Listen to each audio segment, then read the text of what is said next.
The U.S. military buildup in the Caribbean is officially a counternarcotics operation, but many see it as a first step to deposing Venezuelan President Nicolas Maduro.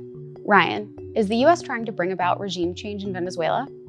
Well, what began as a counter-narcotics campaign in late August, I think is evolving. The mission set, I think, is further evolving given that 2 Fridays ago we got the announcement of the USS Ford Carrier Strike Group coming from the Mediterranean theater to the Caribbean theater. I think that's better proof than any that the Trump administration is open to the idea of carrying out land strikes in Venezuela, which is one of the things among many that could indicate an evolving mission set in this deployment. The arrival of the Ford Carrier Strike Group could represent a moment where we are crossing a Rubicon in terms of the evolving mission set.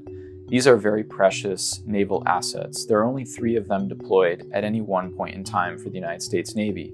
So to bring this vessel from the Mediterranean theater to the Caribbean theater signals that something important could be about to go down, and will likely start a ticking clock for the Trump administration to use the carrier once it arrives in theater or to lose it.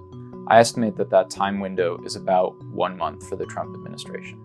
If Maduro is successfully ousted, what's next for Venezuela? If Maduro is successfully ousted, it could be in one of 2 ways. Most likely, it would be a regime collapse where someone internally decides to act on behalf of a democratic transition, potentially the military, moving on Maduro, or it could be something more violent, where military strikes actually foment the departure of the Maduro regime.